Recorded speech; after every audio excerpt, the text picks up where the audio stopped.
to Smackdown, where we are. This is fresh off the pay-per-view Payback, where we did crown our first champion, and the first match is just a dark match to try and push or give Charlotte a bit more momentum, where she beat Natalya for a 52D, and another one just give Daniel Bryan a match over somebody Drew McIntyre. I know I should be pushing McIntyre more for the Chosen One storyline, but I didn't have them in an actual match for the night, so this was just to see if they work together. It was only just 2 matches, so we go straight into the main show, where John Cena comes to the ring to praise John Cena for the win at Payback and makes a request for a rematch.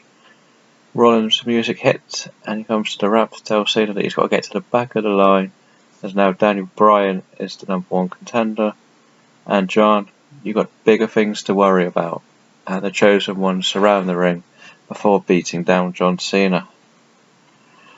Obviously, all of these guys are guys that probably could have gone to the main event, and in real life, especially, Bad News and Sandow suffered by being buried by John Cena. So the current Chosen One, Seth Rollins, is going to lead this lot against John Cena in a long-running storyline where John Cena will have to go through all of these to actually get his next title match, which will be a long way down the line. And I think all of these could go on to be main eventers and can all have quality matches with John Cena. But we'll see where this goes, as we know how good or bad some of these guys could be. Another tag team match for Bayley and Asuka, just against Alicia and Dana Brooke. Again, it's just to try and push Bayley and Asuka's popularity up a lot more. These two aren't that good. I don't think Dana Brooke's that good in the real world, and Alicia Fox has been around a bit too long. But again, I'm not ready to push either of them into the main women's title picture, so I need to just use the weaker roster to push them. But this leads to Mick Foley coming out and approaching Bayley to be his protege. Bayley hugs him, accepting the chance. So now we've got Mick Foley on board with Bayley to try and help push her.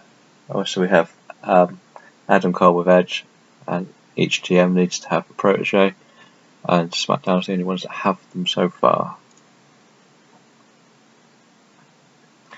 This was a 10-man battle royal for the #1 contendership of the US title between Apollo Crews, Bad News, Baron Corbin, Damien Sandow, Eric Rowan, Goldust, John Morrison, Mark Henry, Truth, and Ryback. I decided to go with John Morrison for the win. First match back. And there was some attacking, like John Cena took Barrett out and took Sandow out due to the fact of what happened earlier in the night. So that helps and plans the US title match for the next SmackDown pay-per-view, which is Extreme Rules. I know it's a long way, but I need to get the little rivalry going between John Morrison and Rusev, as this seems to be one of the harder titles to really find someone worth earning the title match. Well, that one's penciled in. Whose gimmick am I changing? Not yet. And Edge books this match for the next pay-per-view. Simple match, really. The triple threat, as we announced at the pay-per-view, between Paige, Nikki and Sasha for the #1 contendership of the women's title.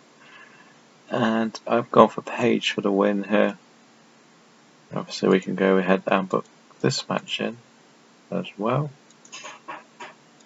This will be a very simple one between Charlotte and Paige.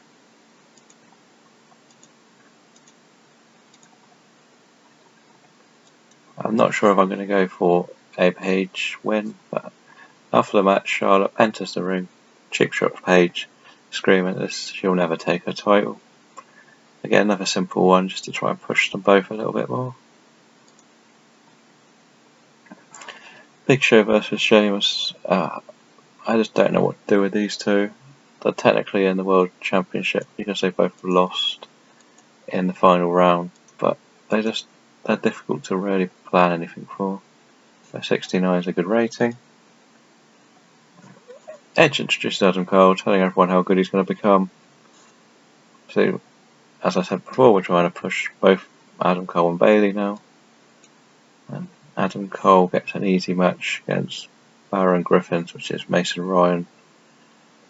I only hired him on a night contract, so he's not actually here. Nearly a 50, which isn't too bad. Baron Corbin jumps Apollo Crews after their loss at Payback, wants revenge. Jay Lethal gets a match against Luke Harper, in which Daniel Bryan distracted Luke Harper. Again, that's carrying on the Bray and Bryan story time, and giving Jay Lethal a debut win. After the match, Bray Wyatt and the rest of the family appear, surrounding the ring with Daniel Bryan in the middle, telling him wishing him the best for his title match and warning him that they will always be watching. That's obviously because I can't think of anything else to do with the Wyatts yet. I plan on hopefully pushing them into the title picture, but I've got to find a way of doing the Daniel Bryan Bray Wyatt to the next level. And after the opening of Raw, we have John Cena versus Cody Rhodes. Again, it's a reasonably good rating, but not the best for a main event. John Cena with the win, obviously. And afterwards, we have a mass brawl where John Cena is celebrating, and the Chosen Ones and Seth Rollins attack him, being saved by Daniel Bryan, Mark Henry, and The Big Show. For some reason, the two pictures aren't showing up, but never mind. I don't think this is going to be the best of shows. 64, not really very good. That's probably the worst show I've booked so far. We'll go back to the main screen to see if it actually was. And we're back to the main screen, and we get to see that it was only rated OK, which is a bit disappointing. We got some news to check up on. I was going to check the history to double check whether that was the worst show we've done. Oh no, we got a 63. So the Smackdowns aren't. They're so yo-yo, because obviously the pay-per-view was 82 and Raw was 76, so at least I got the main one planned. Ooh, Andreas Alas wants to get moved up. He's not happy with his push even though he's yet to debut. Ruru and Lana have broken up. That's fun. That's helpful. Luke Harper has no momentum, which is strange. He's only had one match. It's a bit unfair to really say that, but still. Do I call this guy up to the main roster? How popular is he? And he's the current NXT champion, so maybe we'll look into that. See how that actually destroyed the storylines. But this one's gone right up. Still not really happening. I believe that it's actually getting better. The US title is improving slowly. The women's title has gone up a lot, I believe that is.